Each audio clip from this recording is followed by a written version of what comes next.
I'm here with Stephen Hoyland, who's the leader of our upcoming week of guided prayer retreat. Stephen has led over 250 retreats. Wow, that is a lot of retreats, and has a wealth of experience helping people deepen their relationship with God.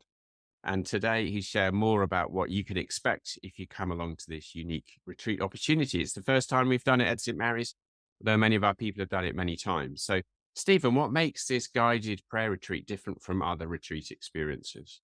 Mike, it's good to be here. Most retreats would be residential. You would go away, someone else would do your cooking.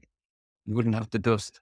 I'm afraid you do have to do your own dusting. That's the disadvantage. The advantage is that it makes it so accessible because it's in your daily life. So if you have a job, you can continue to do your job. If you have other responsibilities, similarly, if you're studying, you can still study. Accessible in terms of time. Yeah. I don't in terms of cost, because you're not paying for full board. You're just contributing towards the cost of having a prayer guide, and That's that's subsidized as well. so you can do it where you are, basically. You can do it where you are, it fits into your life, but it's subsidized too. Fantastic. It is.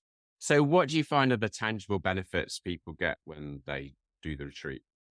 I'd say that the two main ones are help with prayer, and sometimes that's support in the way that people are already praying, and sometimes it's also offering some other ways of praying that they might not know about. And I'm finding that there are some other ways that they would like to go on and use. So help with prayer and also help with discernment, which we define as noticing what is it that God is saying to us in our lives. And when people hear God and can trust that this is probably of God, it's hugely affirming for them. And we all need that, and we're helped by others helping us with that. So prayer and discernment are the two practical ways in which it is a support for someone's relationship with God. Okay, so tell us a story. Can you share us an example of how someone's I grown spiritually through the retreat?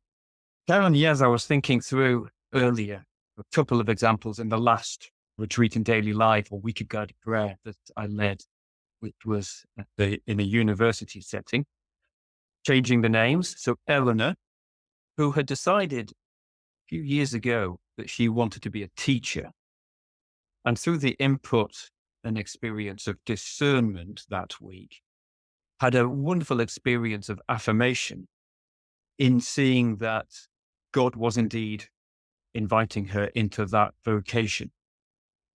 She thought it was probably the case. The retreat really helped to confirm it.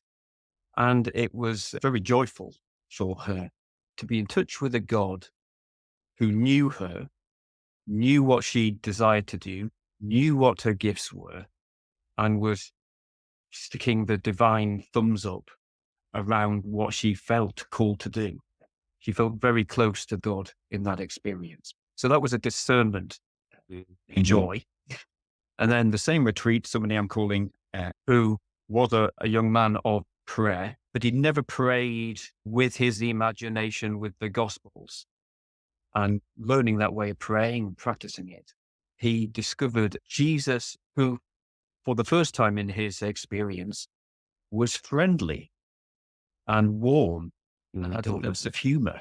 And he was really enjoying getting to know Jesus in a very personal way.